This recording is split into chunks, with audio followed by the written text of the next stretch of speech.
Hey, my friend, let me ask you something.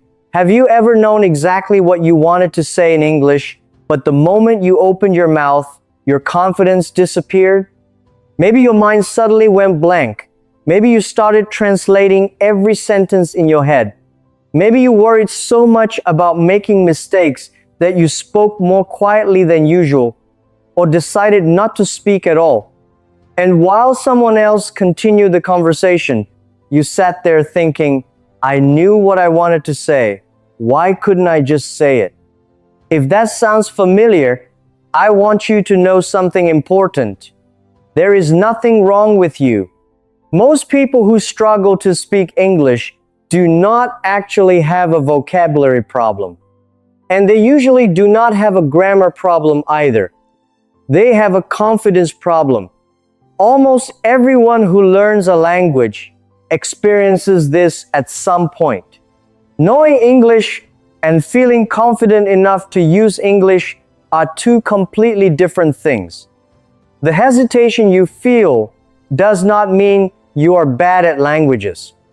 It usually means you have not had enough opportunities to practice using what you already know. Because confidence is not the same as knowledge. You can know hundreds of English words and still feel nervous when it is time to use them. Many learners believe confidence appears after they become good enough. In reality, confidence often grows because they keep using English before they feel ready. The good news is that confidence is not something you are born with. It is something you build through small habits practiced consistently over time. That is what today is about. Not memorizing more vocabulary, not studying more grammar rules, but learning simple habits that you can start using immediately. Habits that will help you sound calmer, more natural, and more confident, even before your English becomes perfect. Before we go deeper, let me give you a quick picture of what we are going to cover today. We will talk about how your body affects your speaking. We will practice word stress and the rise and fall of your voice. We will work on 3 specific sounds that many learners find difficult. We will look at how to introduce yourself confidently. And we will talk about 1 daily habit that can do more for your spoken English than almost anything else. All of this can be practiced in about 20 minutes a day. Let us begin. The first habit has nothing to do with vocabulary or grammar. It is about your body. I know that sounds unusual. You came here to improve your English, not to learn how to stand. But stay with me, because this small change can make a bigger difference than most people expect. Imagine walking into a job interview. Before you say a single word, the other person has already started forming an impression of you. They notice whether you make eye contact. They notice whether your shoulders are relaxed or tense. They notice your facial expression and the way you carry yourself. All of this happens before the conversation even begins.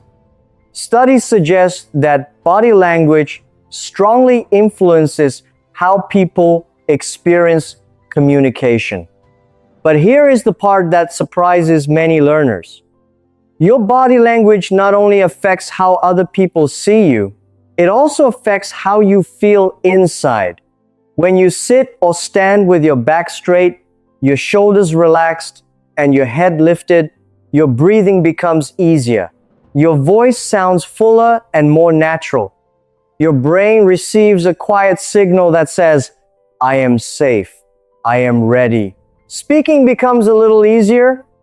On the other hand, when your shoulders are tight, your head is down, and your body feels closed, your brain often reads that as a sign of stress. Your breathing becomes shorter and tighter.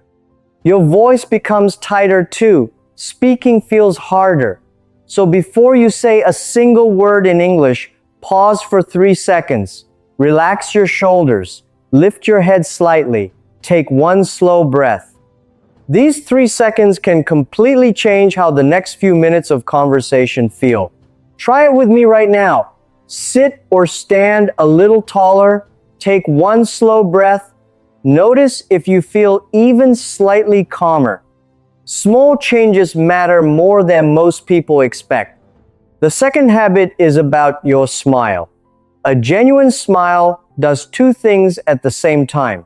It makes the other person feel more comfortable around you, and it helps you feel more comfortable with yourself.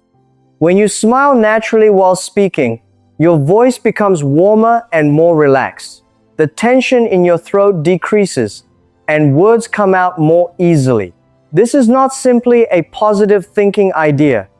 The muscles in your face and the muscles involved in speaking are closely connected. When your face feels relaxed and open, your voice often sounds more relaxed and open too. When your face is tight and closed, your voice tends to sound tight and less clear. I am not asking you to smile at everything constantly.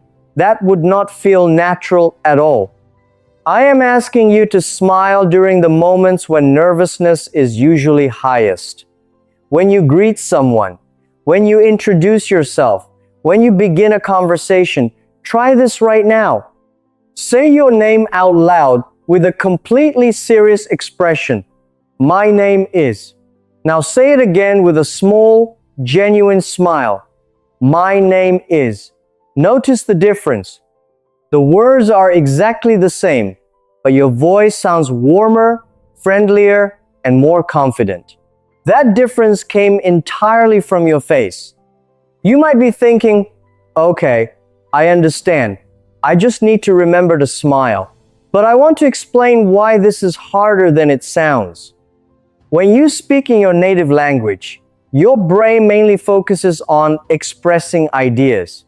But when you speak English, your brain is often doing many things at the same time.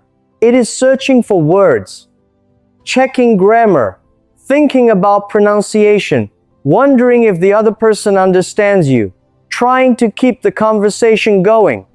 Because your brain is busy with so many tasks, your facial expression often becomes the last thing you pay attention to. As a result, many English learners speak with a very serious face. Sometimes they even look nervous or uncomfortable, even though they are trying their best to be friendly. The other person cannot see all the effort happening inside your mind. They only see your expression. This is why smiling needs to become a conscious habit at first. The more you practice it, the more natural it becomes. A simple way to build this habit is to say one English sentence with a smile every morning while looking in the mirror. Good morning. I am ready for today. Today is going to be a good day. The sentence itself does not matter. What matters is helping your brain connect English with openness and confidence instead of tension and stress. The third habit is about the phrases you use when meeting people. Many learners automatically use the same textbook expressions every time. How are you? I am fine. Thank you. These expressions are not wrong, but because they are repeated so often in classrooms, they can sound formal or rehearsed rather than natural. Confident speakers do not necessarily use more advanced English. They often use English that sounds more genuine and conversational. Instead of, how are you? You could say, hey, how have you been? Instead of, I am fine, thank you. Try, I'm doing well, thanks. Instead of, nice to meet you, try, it's really good to meet you. These are small changes, but confidence often comes from many small improvements rather than one big breakthrough. Repeat these phrases with me now. Hey, how have you been? I am doing well, thanks. It's really good to meet you. Say them as if you are speaking to a real person. The goal is not to sound advanced. The goal is to sound genuine. Now let us talk about something that many English learners never receive enough practice with: word stress and the rise and fall of your voice. Even when grammar is correct, speech can sound unnatural if every word receives exactly the same emphasis. In English, some words naturally stand out more than others. Important words are often spoken a little more clearly, a little longer, or with slightly more energy. The rise and fall of your voice also communicates meaning. Your voice may rise when asking a question. It may become softer during an apology. It becomes warmer during a compliment. These patterns help listeners understand both your message and your feelings. Many languages use a flatter, more even style of speaking, and if your first language works that way, English word stress can feel unfamiliar at first. But this is exactly why practicing it deliberately matters so much. Once your mouth learns these patterns, they become automatic, and your English immediately sounds more natural to the people around you. Let me show you an example. Say this sentence in a completely flat voice. She is looking gorgeous. Now say it again, but place a little more emphasis on the word gorgeous. Make it slightly louder and slightly longer. She is looking gorgeous. Notice the difference. The second version sounds much more like something a real person would say. The same idea applies to questions. If you say, "What are you doing here?" with no change in your voice, it may sound flat or even unfriendly. But if your voice shows genuine curiosity, the sentence immediately feels more human and warm. Let us practice together. Say this as a curious question, with real interest in your voice. What are you doing here? Put a little extra emphasis on doing. Say it 3 times, each time a little more natural. Now say this as a warm compliment. You are looking really good today. Make good slightly stronger. Say it 3 times. Now say this as a sincere apology. I am so sorry about that. Let sorry sound softer and longer. Say it 3 times. Finally, say this with genuine surprise. Oh, I didn't know that. Allow your voice to rise naturally. Say it 3 times. Fluent speakers are not consciously thinking about these patterns during every conversation. They develop them through repeated listening and practice. You can develop them too. Every time you practice, you move a little closer to the point where these patterns feel automatic. Now, let us talk about pronunciation, specifically the sounds that are most difficult for learners of English. Several sounds in English do not exist in many other languages. This is important to understand because when your mouth has never needed to make a certain movement before, the sound feels strange and difficult at first. But that strangeness is not a sign that you cannot do it. It is simply a sign that your mouth is learning something new. Learning new sounds is exactly like training any other physical skill. It takes repetition and patience, but it does not take years. With focused daily practice, most people can make significant improvements in just a few weeks. The first sound is the th sound.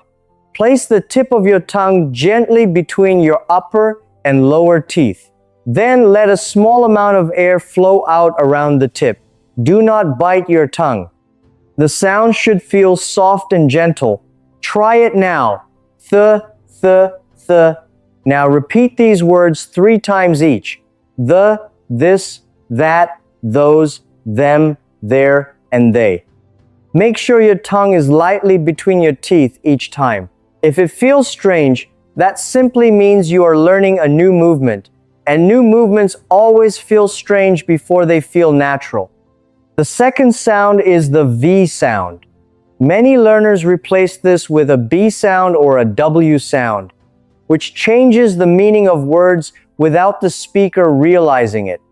To make the V sound correctly, Touch your upper front teeth gently against your lower lip. Then push air out while using your voice. You should feel a small vibration against your lip. Try it now. V, V, V. Now repeat these words 3 times each. Very, voice, village, video, and value. Focus on keeping your upper teeth touching your lower lip throughout the sound. The third sound is sh. Think of the sound you make when asking someone to be quiet. That soft, smooth, flowing sound is exactly what we want. Bring your lips slightly forward and let the air flow out smoothly. Try it now.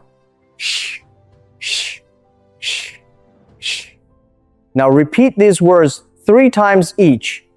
Should, share, English, passion, mention, fashion. Now, let us put all 3 sounds into practice sentences. Say each sentence slowly first, then at your normal speaking speed. This is the right thing to do. Listen for the d sound in this and the. The value of your voice is very important.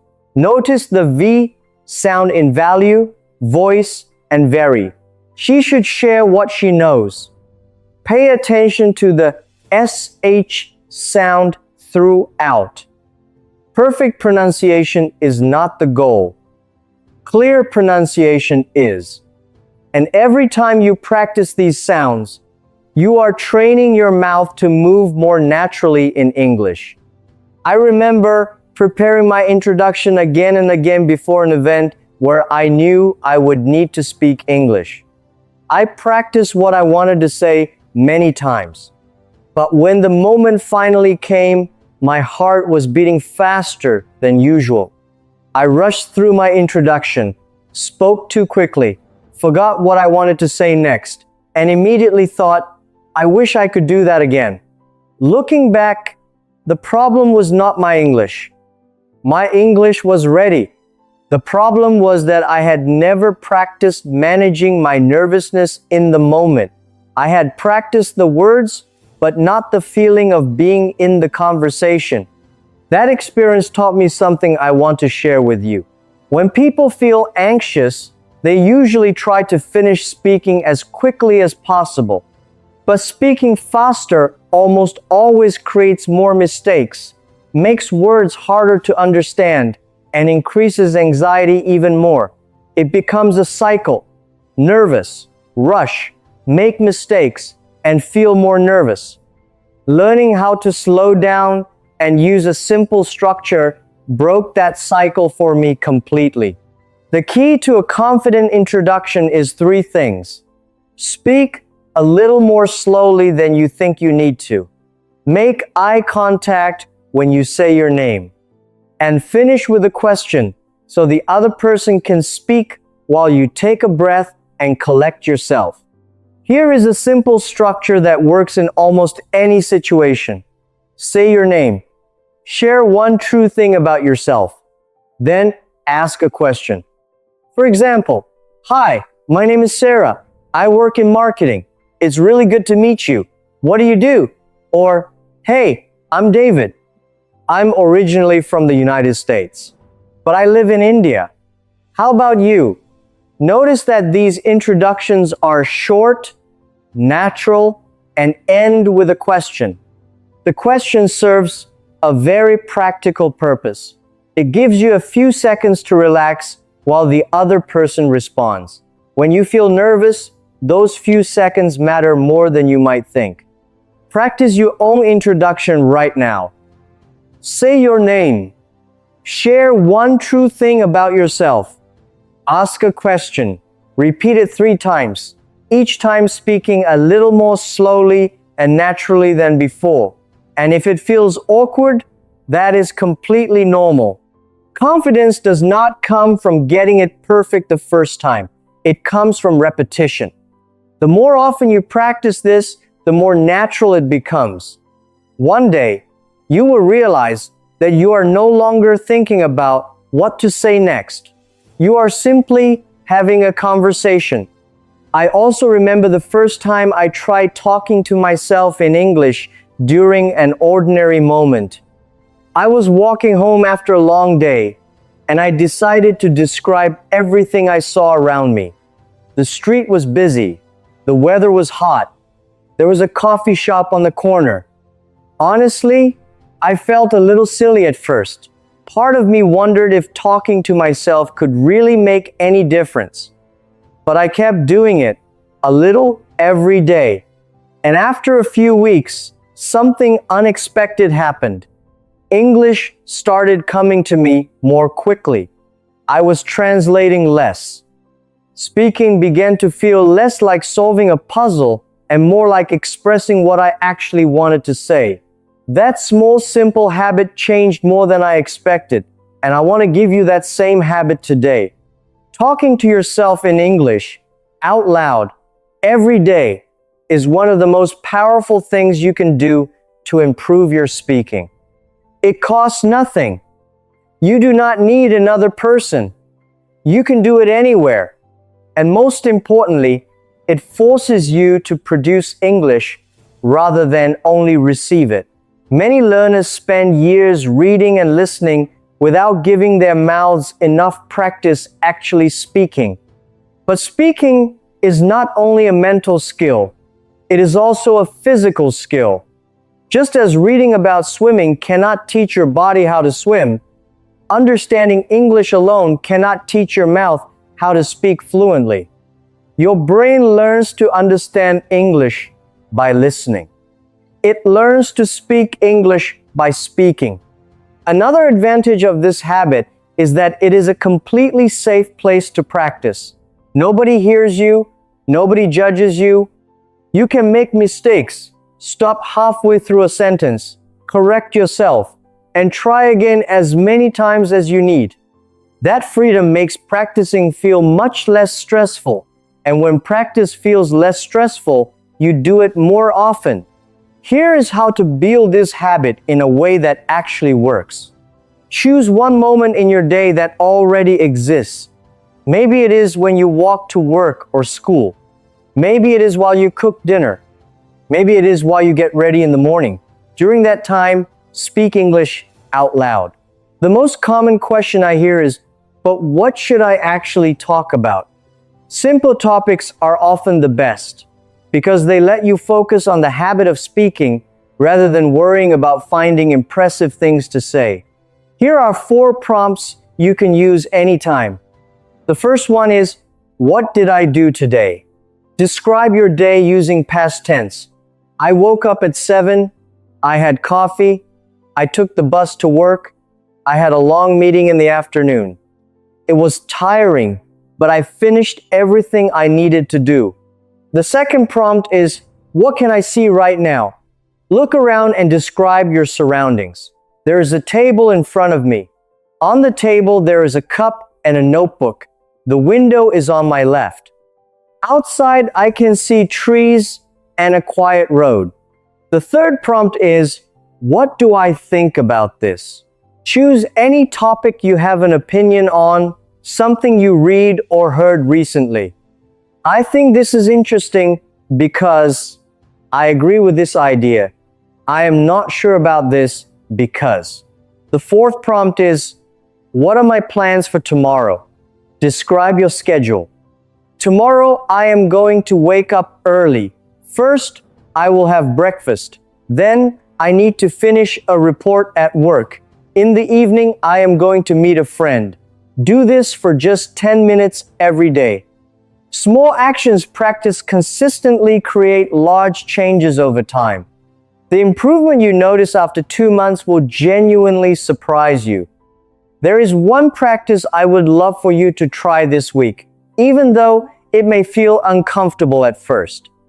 Record yourself speaking English and listen to it afterward. I know many people dislike hearing their own voice. That feeling is completely normal. But recording yourself is one of the most powerful tools for improvement. When you are speaking, your brain is busy thinking about ideas, vocabulary, grammar, and pronunciation all at once. It is difficult to notice everything you are doing, but when you listen to a recording, your only job is to listen. You may notice that you speak too quickly. You may realize that you pause often or use words like ah and more than you expected. You may discover that some words are less clear than you thought. Or you may be pleasantly surprised that your English sounds better than you imagined.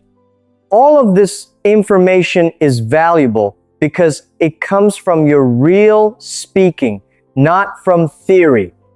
To begin, open the voice recorder on your phone. Speak for 1 minute about your day, a movie you watched, or your plans for the weekend. Then listen back. Do not try to fix everything at once. Simply notice one thing you would like to improve next time. Repeat this practice for 1 week, just 1 minute a day. You may be surprised by how much progress you can hear. Now let me talk about something that stops many people from practicing at all: the fear of making mistakes. Most advice simply says that mistakes are okay and moves on. But I want to explain something more specific, because understanding this can genuinely change the way you think about mistakes and not just tell you to feel differently about them. A mistake in English is not a failure. It is information. Every time you say something and it does not sound quite right, your brain notices the difference between what you wanted to say and what actually came out. That moment of noticing is the beginning of improvement. Your brain starts making small adjustments automatically, usually without you being aware of it at all. For example, maybe you say, "He go to work every day." Later, you hear other people say, "He goes to work every day." After hearing and using that pattern many times in real situations, your brain gradually begins to recognize what sounds natural and right. One day, the correct version simply feels right, not because you memorized another grammar rule, but because repeated use built a stronger pattern inside your brain. This is why speaking, even imperfectly, is so much more valuable than waiting to be perfect. The learner who speaks imperfectly 100 times improves enormously. The learner who waits to be perfect before speaking often stays in exactly the same place. Because speaking is not the reward you receive after improvement happens. Speaking is how improvement happens. You cannot improve your speaking by only thinking about speaking. You improve it by doing it again and again in real situations and in private practice until the language gradually becomes more automatic. So when you make a mistake, try not to stop the conversation. Notice the mistake quietly. Adjust if you can, then continue speaking. Most conversations keep moving forward, and your brain has just received another piece of information that will make your next attempt a little better than the one before. Now, let me bring everything together in a practical daily routine that takes about 20 minutes. You can do this routine whenever it fits naturally into your day. Start with 2 minutes of body preparation. Stand up straight, relax your shoulders, lift your head slightly. Take 3 slow breaths. Put a small, natural smile on your face. Notice how your body feels at the beginning of those 2 minutes and how it feels at the end. Then spend 5 minutes on pronunciation practice. Take the 3 sounds we practice, th, v, and sh. Practice each sound alone first, then practice it in words, then practice it in complete sentences. Say each sentence several times, allowing yourself to sound a little more confident each time. Then spend 5 minutes practicing word stress. Choose 5 simple sentences from your own daily life.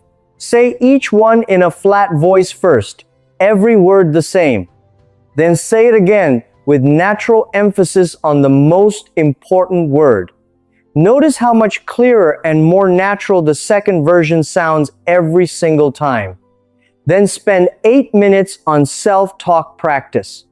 Choose one of the 4 prompts I gave you, or choose your own topic. Speak continuously for 8 minutes. If you run out of ideas, describe what you can see around you. If you make a mistake, correct it if you can, and then keep going. Do not stop. Do not go silent. The goal is not perfect English. The goal is continuous communication, because that is what real fluency feels like. In just 20 minutes, you will have practiced your body language, your pronunciation, your speaking rhythm, and your fluency. If you do this every single day, the change after 30 days will be real and noticeable. After 60 days, speaking English will begin to feel more familiar. You will spend less time translating in your head and more time simply expressing your thoughts. And after 6 months, you may look back and realize that you no longer recognize the gap between where you started and where you are now. Not because you became perfect, but because you became consistent.